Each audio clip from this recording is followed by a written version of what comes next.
and a personal favorite, Rick and Morty. We know you're probably jonesing for some new episodes after the year-and-a-half wait was announced. Tune in to Rick and Morty Season 3 in like a year and a half. So we wanted to hold you over with an analysis of Rick and Morty so far. The philosophy, the science, and everything you missed while you were laughing at the dick jokes. Lick, lick, lick my balls! Ha ha ha! Yeah! Rick and Morty chronicles the exploits of a mad scientist and his naive grandson as they go on deeply irresponsible and awesome space adventures. It's more or less the plot of Back to the Future, but Doc is a gassy alcoholic. I agree, Morty! Morty, never tries to hit on his mom, and the duo travels through alternate dimensions rather than time. Rick and Morty is deeply rooted in the traditions of sci-fi horror, often paying homage to things like Ghostbusters, filmmaker David Cronenberg, Boy, Morty, I really Cronenberged the world up, didn't I? Nosferatu, and Freddy Krueger, to name a few. Looks like some sort of legally safe knockoff of an 80s horror character with miniature swords for fingers instead of knives. The show even references Zardoz, a camp classic and guilty pleasure of mine. Nowhere else will you get to see Sean Connery in a futuristic space thong. But seriously, see the movie, it's actually really smart. While the show pays homage to a wide spectrum of sci-fi and horror, it has an affinity for a particular sci-fi tradition, cosmic horror. Pioneered by literary horror legend H.P. Lovecraft, the cosmic horror genre emphasizes the terror of that which is outside our grasp to comprehend. Like Lovecraft, Rick and Morty uses the cosmos as a way to explore deep philosophical questions by imagining what lies hidden in the black depths of space. The show opening even makes a visual reference to Lovecraft's Cthulhu. Cosmic horror goes way beyond just cheap jump scares. It presents us with the vast unknown and unimaginable, that simultaneous feeling of fright, disgust, and dread that we feel as whatever lurks in incomprehensible space suddenly comes crashing into our own reality. Rick's portal gun is constantly confronting us with this unknown. As he jumps headfirst into other realities, the results are sometimes horrifying, sometimes hilarious, and sometimes both. Occasionally, that reality comes to us, particularly in the episode Get Swifty. Earth is approached by a giant space head whose sheer gravitational mass causes mayhem on Earth's ecosystem. The giant head commands the entirety of Earth to show him what they've got. Show me what you got! A cult soon develops to worship this cosmic entity, and Rick, realizing the head is a Cromulon, informs the president that they have to come up with a hit song and win the intergalactic equivalent of America's Got Talent. It's Swifty time today! Or be disintegrated by a giant space laser. Giant floating cosmic entities aren't anything new in the science fiction universe. Our old friend H.P. Lovecraft used the idea constantly, developing a race of great old ones who he describes in books like Call of Cthulhu and the Dunwich Horror. There are a few interesting questions that big floating scary things bring up. First, cosmic horror begs the question, are we significant? Most science fiction is convinced that humanity is, metaphorically, the center of the universe, whether we're battling the Empire or trying to get all the aliens to just be friends. Humanity, or things that look like humanity, takes center stage. Cosmic horror inverts that premise and asks the question, what if the universe doesn't give a shit about us? For the Cromulons, humanity is merely an object of entertainment. Annihilating a planet is not an act of spite or a cause for concern. It's just something you do. There's one every season. Cosmic horror is full of these giant entities that demonstrate just how insignificant humanity actually is. And that's what is really terrifying, or in the case of Rick and Morty, kind of hilarious in a dark, dark way. In the book, In the Dust of This Planet, contemporary American philosopher Eugene Thacker describes this cosmic pessimism prevalent in the horror genre that imagines a world without us, and thinks through the universe as absolutely unhuman and indifferent to the hopes, desires, and struggles of human individuals and groups. The show embodies this cosmic pessimism almost perfectly. Rick and Morty even die, only to be replaced by one of the infinite other versions of themselves in an alternate reality. Not only are we but a speck of dust on a tiny blue marble in the cosmos at large, we're also like one of an infinite amount of the exact same speck of dust. There's an infinite number of realities, Morty. Rick and Morty doesn't want us to be terrified of our own insignificance. It wants us to laugh at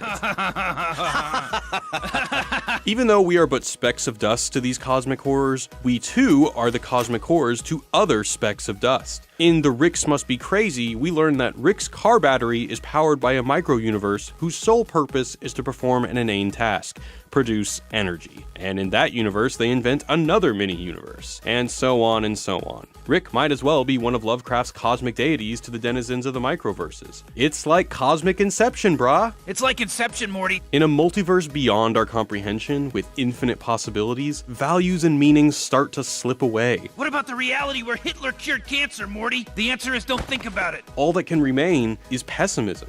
Oh boy, what? Oh my god, no!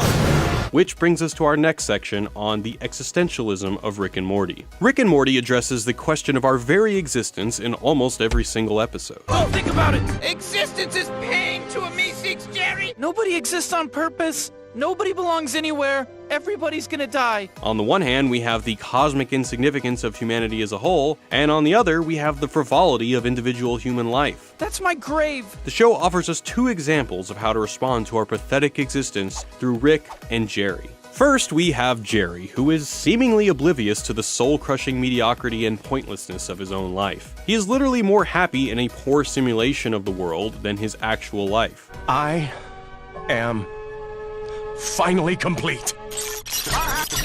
Or as Arthur Schopenhauer might well have described Jerry's life, the life of every individual viewed as a whole and in general, and when only its most significant features are emphasized, is really a tragedy. But gone through in detail, it has the character of a comedy. Jerry is a failure. He's unemployed, his wife hates him, and he's not exactly the sharpest tool in the shed. But one can argue that Jerry is better off than the belligerently drunk Rick, because he's simply too dumb to realize that his life is pointless. But in this ignorance, Jerry seems content toiling away for the sake of nothing. Life is effort and I'll stop when I die. Then there's Rick, who understands the meaninglessness of life and accepts it. But despite Rick's sarcasm and nonchalant attitude towards pain and suffering, Hold your breath. Hey, what the hell, Rick? he's also an alcoholic whose catchphrase means, "I'm in great pain." Wubba-lubba-dub-dub! Do you know what wubba-lubba-dub-dub means? It means, I am in great pain. Please help me. The pure rationalism of the universe furthers the feeling of insignificance of our own lives. We're left with a paradox. Science allows us to make some sort of sense of the universe through formulas and theorems, but we as humans are left confronting the bleak, arbitrary nature of our own existence. Yes, I'd like to order one large sofa chair with extra chair, please. High chair. No. Recliner. Science can reason away any sense of sanctity or emotion and turn the human experience into something meaningless. Rick takes time out of avoiding his own pending death to explain, mathematically, that Summer and Morty are both pieces of shit. Rick goes on to rationalize away his feelings for Morty, explaining that their bond is only an easy way to hide Rick's genius brainwaves You're as dumb as I am smart. from the intergalactic popo. In another episode, Morty, as Roy, grows up and dies in a video game. After losing, he briefly forgets his own existence. Where's my wife? Morty, you were just playing a game. The audience is left to question what exactly separates the fake reality of the Roy game to his own existence. After all, if Morty remembers his fake life and experiences all the emotions and sensations that constitute our own consciousness, what's the difference? Rick and Morty is constantly playing with this dichotomy between meaningless simulations and our actual life. Holy crap! If we recoil from the idea of living a fake life inside a video game, it's because we ascribe some meaning to the authenticity of our own waking life. But Rick and Morty is quick to display for all that is a giant crock of shit. No, I want to be with Gary. What's the difference between killing the memory parasites, whom the family feels genuine emotion for, and shooting, say, Mr. Poopy Butthole?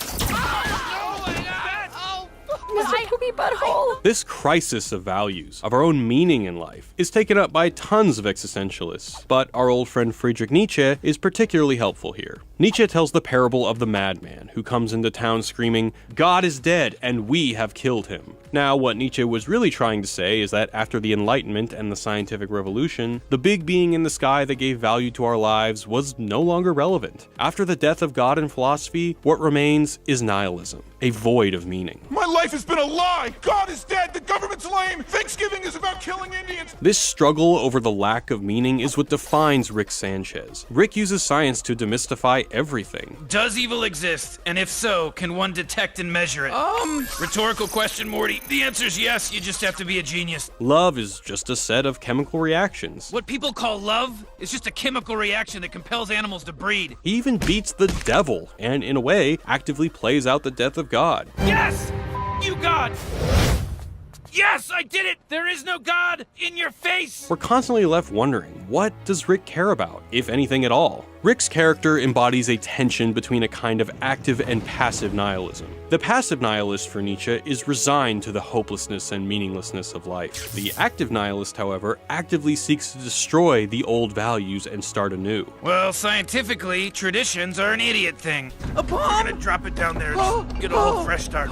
It's clear that something makes Rick tick, we're just not sure what. After all, he's labeled as an intergalactic terrorist fighting for something, and eventually, he gives himself up to save his family. Rick's actions may seem paradoxical, if only because he himself is struggling to make meaning out of the universe. The show also does its part to interrogate our own sense of morality, refusing to draw clear lines between right and wrong or good and evil. I will kill anyone, anywhere. I just love killing. Morty's attempts to be a do-gooder are always thwarted. After freeing a group of people from the body-snatching Unity, a nipple-driven race war commences between the now-freed rabble of pedophiles and prostitutes. When confronted with the grim consequences, Summer aptly replies, I didn't know freedom meant people doing stuff that sucks. Herein lies another existential question. What is biological life without living? Listen, Unity, I don't think my sister's trying to say that life would be perfect without you. I think she's just saying that life would be, life. If we, the audience, are repulsed by the thought of body snatchers, the show also makes us consider the fact that our irrational attachment to freedom is what allows us to live in a world that is oh so terribly fucked up. Another way to look at the existential question in Rick and Morty is through the work of Albert Camus, specifically in Me Seeks and Destroy. I can't take it anymore! I just want to die! We all want to die! We're me seeks! The central tenet of Camus' absurdism is that life consists of two irreconcilable facets: the human tendency to find meaning in life, and the universe's complete indifference to our existence. In Rick and Morty, we see the opposite of this in the Me Seeks. Me seeks are not born into this world fumbling for meaning, Jerry! We are created to serve a singular purpose for which we will go to any lengths to fulfill! For Camus, human life was exactly the opposite, as illustrated in the myth of Sisyphus, the king who was sentenced to spend an eternity pushing a boulder up a hill, only for it to fall back down upon completion, over and over again. Or for Jerry, it's not a boulder, but his golf swing. And then there's this. Earth Rick C-137, the Council of Rick sentences you to the machine of unspeakable doom, which swaps your conscious and unconscious minds, rendering your fantasies pointless while everything you've known becomes impossible to grasp. Many characters in the show, rather than seek meaning for their own existence, simply resent their creators for bringing them into this world. I didn't ask to be born. We see this Frankenstein complex not only in the Me Seeks, He wrote me into this! Well, that one over there wrote me into this! Well, he wrote me into this! but in Aberdolf Linkler. You brought me into this world, a suffering abomination, tortured by the duality of its being. But I shall finally know peace when I watch the life drain from your wretched body! Morty Jr., and of course, Frankenstein's monster himself makes an appearance. For Camus, we are perpetually frustrated by our floundering attempt to find meaning and purpose in life, and our inability to do so. He offers, as an alternative, to embrace the emptiness of the absurd, or as Rick says, the answer is don't think about it. Or to quote Morty, nobody exists on purpose. Nobody belongs anywhere. Everybody's gonna die. Come watch TV. The fictional and sometimes almost real science of Rick and Morty allows us to explore all the ways that, despite our love for Rick, our lives are as sad and pathetic as Jerry's. Oh, Jerry. But the science in the show also works as an excuse for some really nerdy jokes. Our time's gonna need a little time to, stabilize. Some are obvious, like the entire episode loosely based off the Heisenberg uncertainty principle. This principle from quantum mechanics, pioneered by a notable meth dealer, states that it is impossible to know both the location and momentum of a particle. That's because the tiny objects that make up our universe are at the same time waves and particles. If that's confusing, it's because it is. Rick and Morty draws humor from a superficial reading of science here, claiming that this uncertainty of quantum mechanics can cause our own realities to split. Outside, a sea of Schrodinger's cats are floating around, a reference to the 1935 thought experiment by Erwin Schrödinger. It ponders, in a quantum world where particles can be two things at once, is it possible for a cat rigged with an elaborate quantum booby trap to be both alive and dead at the same time? Because Austrians have dark, dark imaginations. This tenuous relationship to scientific truth truth could be viewed as a jab at the science fiction genre for constantly inventing scientific mumbo-jumbo to justify unlikely plot points. Midichlorians are a microscopic life form that resides within all living cells. Like stupid and smart brainwaves canceling each other out. In another episode, Rick is seen traversing tiny climates on a tiny planet, which is not at all how that works. In the same episode, the show's creators poke fun at the trust we place in TV narratives by making a joke about forced perspective. I thought it was further away. The show also exhibits a unique kind of atheism that constantly invalidates religious figures by boiling them down to pure science. All previous existing religions. I'm going out onto the sidewalk, I'm dropping to my knees and pledging my eternal soul to the thing that literally controls the f***ing weather. It also acknowledges the frequent misuse of science by those with religious agendas. You can't kill the truth, Father! In Something Wicked This Way Comes, Jerry's personal interpretation of science leads him on a crusade to reinstate Pluto's planethood. He is greeted by the Plutonians, who have not so subtle crosses in their eyes, drawing a comparison to religious fundamentalism. Of course, it's all a ploy to manipulate Plutonians into thinking the destruction of their planet by their corporate overlords is totally not a big deal. So to pull it all together, Rick and Morty is a show that holds nothing as sacred. By exploring the absurdities of a purely rational universe and pushing the boundaries of decency in a sci-fi horror setting, we get to ask all sorts of fun, depressing questions like, why am I here? And what's the point of it all? We're not really sure where the show will go with Rick's character. Will he finally do something for the greater good? Or is his latest move just another bleak, self-serving ploy?